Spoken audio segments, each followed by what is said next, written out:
violent Muslims shutting down government buildings across the nation now. Here's what they're doing.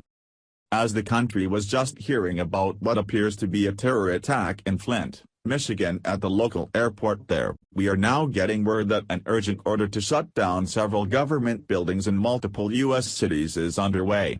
The identity of the would-be cop killer at the airport this morning, who shouted Allahu Ackbar, has yet to be released, but we know what other Muslims are doing right now that have town halls and courthouses on lockdown that seems systematic. Early this afternoon, as passengers were arriving to and from Bishop Internation Airport, they witnessed the result of Islamic assimilation in this country. A lone jihadist armed with a knife attacked Lieutenant Jeff Neville, who was on duty there, by stabbing him in the neck.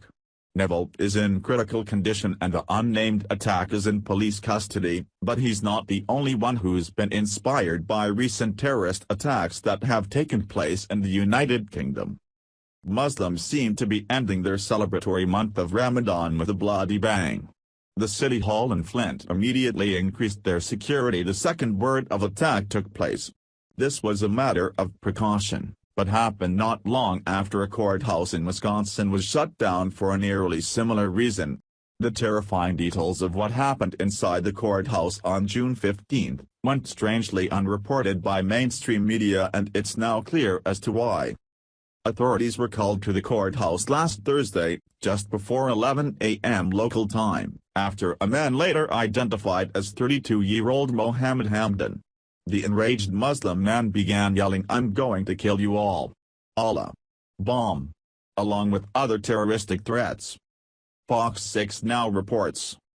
A security officer at the courthouse told investigators shortly before 11 a.m., a suspect, later identified as Hamdan, parked his vehicle in front of the courthouse and walked into the building. Once inside, he began yelling loudly in an Arabic language, saying things like Muhammad, Allah, Jihad and Malcolm.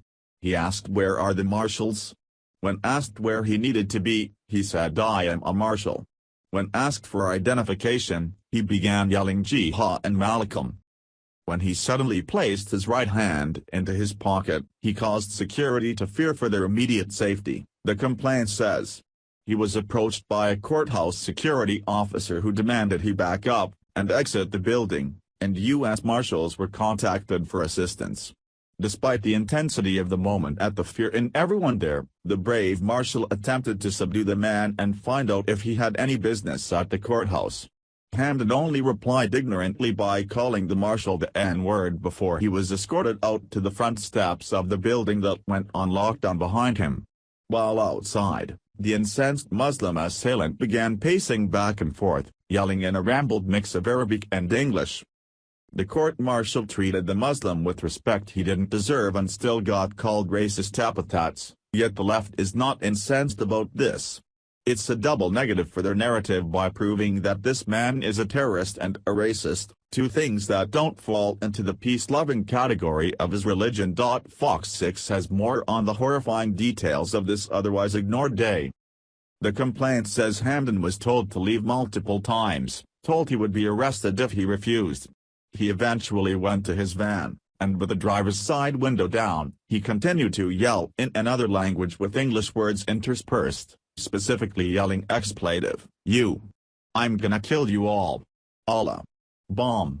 When he said bomb, a decision was made to identify him. When asked for identification, the complaint says Hamdan said no and started his van. When asked to stop, the complaint says Hamdan looked at officials and tried pulling away. A marshal was able to pull him from the vehicle, and the complaint says he resisted, began to fight and refused to be handcuffed. He was directed to the ground on Wisconsin Avenue where he was handcuffed.